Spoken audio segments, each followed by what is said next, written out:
મધ્યપ્રદેશને અડીને આવેલા છોટાઉદેપુરમાં 20 કરોડથી વધુના ખર્ચે નવીન બની રહેલ સિવિલ હોસ્પિટલનું કામ મંથર ગતિએ ચાલી રહ્યું છે।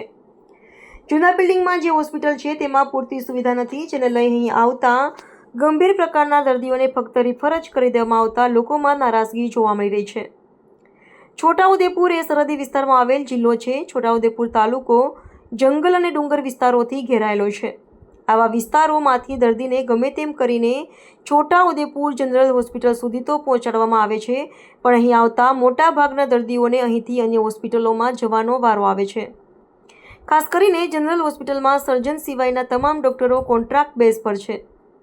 છોટાઉદેપુર સિવિલ હોસ્પિટલનું બિલ્ડિંગ અને તે માટે વર્ષોથી વિસ્તારના લોકો માંગ કરી રહ્યા હતા, જેને લઈ અદ્યતન અને તમામ સુવિધાવાળું બિલ્ડિંગ બનાવવાની મંજૂરી તો મળી ગઈ અને 20 કરોડથી વધુના ખર્ચે બિલ્ડિંગ પણ બની રહ્યું છે, પરંતુ મંદ ગતિએ, જેથી લોકોમાં ખાસી નારાજગી જોવાઈ રહી છે।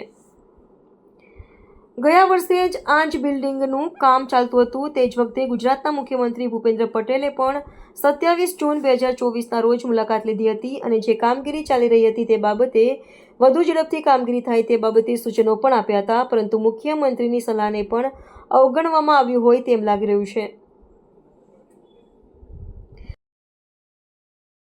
સિવિલ હોસ્પિટલની નવી બિલ્ડિંગનું બાંધકામ નિર્ધારિત સમયમાં યોગ્ય મર્યાદાથી 1 વર્ષથી વધુ સમય વીતી ગયો। બાંધકામનું સંચાલન પ્રોજેક્ટ ઇમ્પ્લિમેન્ટેશન યુનિટ દ્વારા કરવામાં આવે છે। હોસ્પિટલનું કામ ધીમી ગતિએ ચાલુ રહ્યું હોય તે બાબતે હોસ્પિટલની કામગીરીના એન્જિનિયરને પૂછવામાં આવ્યું તો તેમણે જણાવ્યું કે લગ્નગાળામાં કારીગરો આવ્યા નહીં, જેને લઈ કામમાં વિલંબ થયો છે। જોકે કામ ચાલુ છે અને ટૂંક સમયમાં કામ પૂર્ણ થશે। દર્દીઓની મુશ્કેલીઓ ઓછી થાય અને બાંધકામ પૂર્ણ થાય તેવી લોકમાંગ ઉઠી છે। રિપોર્ટર મોહસિન સુરતી, છોટાઉદેપુર। છોટાઉદેપુર જિલ્લાનું સૌથી મોટું હોસ્પિટલ જનરલ હોસ્પિટલ, જ્યાં અત્યાર સુધી સિવિલ હોસ્પિટલની માંગ હતી, તો સિવિલ હોસ્પિટલ 2023ની અંદર અહીંયા બનાવવાની શરૂઆત કરી હતી। અત્યારે 2024ની જગ્યાએ 2025 થઈ ગયું। એ 2024માં કામ પૂર્ણ થવાનું હતું, અત્યાર સુધી થયું નહીં। તો ધીમી ગતિએ આનું કામ ચાલુ થાય છે, તો અમારી માંગ છે કે વહેલી ગતિએ આનું કામ સંપૂર્ણ રીતે પૂરું થાય અને અહીંના આદિવાસીના અંતરિયાળ વિસ્તારોમાં કોઈ બી જાતની તકલીફ ના પડે। એ લોકો વડોદરા જાય છે, વડોદરા એ લોકોને જવું પડે છે, હમણાં રોડ રસ્તાની સુવિધા નથી, તો એ લોકોને ખાસી તકલીફ પડે છે। અને અહીંયા આગળ છોટાઉદેપુર જનરલ હોસ્પિટલમાં પણ જોવા જાય તો ઢોર ચાકર છે કે ગમે તે લોકો છે, પૂરતો સ્ટાફ નથી, સિક્યોરિટી ગાર્ડની તકલીફ છે, તે જેથી કરીને એ લોકો અત્યાર સુધી કોઈ જાતનું કામ કરી નહીં શકતા। તો હવે અમારી માંગ છે કે આ સિવિલ હોસ્પિટલ બને અને અહીંયા આગળ પૂરેપૂરી વ્યવસ્થા જળવાય, ઢોર ચાકરની બી સુવિધા સારી રહે। પોતે ભૂપેન્દ્રભાઈ પટેલ પણ અહીંયા આગળ વિઝિટ કરી ગયા છે, એટલે હવે બને ત્યાં સુધી એમનું કામ સંપૂર્ણપણે ચાલુ થાય। શું નામ તમારું? મેહુલ રાઠવા। તમે જો આ પાછળ હોસ્પિટલ જોઈ રહ્યા છો, નવી બને છે અત્યારે, એનું કામ અત્યાર સુધી પૂર્ણ થયું નથી, બરાબર।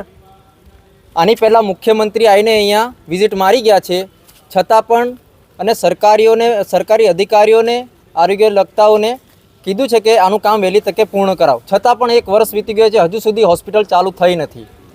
તો મારું કહેવું એટલું છે કે વહેલી તકે આ હોસ્પિટલનું કામ પૂરું થાય અને લોકોને આનો લાભ મળે, જેથી કરીને પબ્લિકને બહાર જવાનું બંધ થાય, હોસ્પિટલમાં પૂરતી સગવડ આવી જાય, તો જેથી કરીને લોકોને બહારના જે ખર્ચા છે એ ઓછા થાય। શું નામ તમારું? રાઠવા દીપક કુમાર જમાલભાઈ। છોટાઉદેપુર જિલ્લો આદિવાસી વિસ્તાર છે, એમાં જે અત્યારે જૂનું હોસ્પિટલ ચાલુ છે એની અંદર સ્ટાફ ઓછો છે અને એ સ્ટાફ વધારે મૂકે અને જે નવી બિલ્ડિંગનું કામ ચાલી રહ્યું છે, તો આજના 2-3 વર્ષ થયા, ત્યાં સુધી કામ પૂર્ણ થયું નહીં, એ વહેલા તકે પૂર્ણ થાય એવી અમારી માંગ છે। અને આ જૂનું હોસ્પિટલ છે એમાં શું તકલીફ પડે?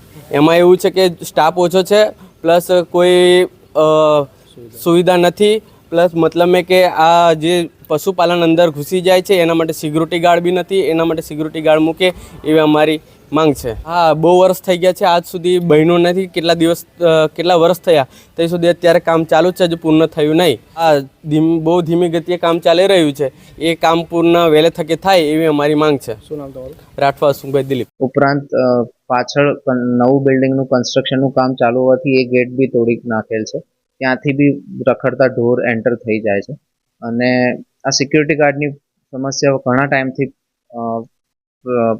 પરસિસ્ટન્ટ છે। એના માટે અમે વારંવાર રજૂઆત કરેલ છે ગવર્મેન્ટ ઓફ ગુજરાતમાં કે અમને આનું નિકેલ લાવવામાં આવે, જેનાથી પેશન્ટને બી કોઈ હાનિ ના થાય અને હોસ્પિટલનું વાતાવરણ બી સરખું રહે, કે ઇન્ફેક્શન ને એ બધું કંટ્રોલમાં રહે। અને એટલે જનરલ હોસ્પિટલનું કામગીરી ચાલુ છે, જે અંતિમ તબક્કામાં છે વહેલી તકે પૂરું કરી દઈશું એટલું કામ. હા, એ તમારે વહેલી તકે બને એટલું પૂરું કરી દઈશું 3-4 મહિનામાં. કેમ કે અત્યારે ફિનિશિંગ વર્ક જ છે, બહુ કોઈ મેજર વર્ક બાકી નથી. લેટ થવાનું બહુ મેજર કારણ ના, પણ આજે લેબર જે વર્ક અમારો હોય એમને બી હવે લગ્નની સિઝન આવી તો કે લગ્ન કે અમારે એમ કહીને જતા હોય ઘરે કે કોઈ બીજું કે કારણ એના લીધે છે ને લેટ થાય. કેતુલ અજવાડિયા.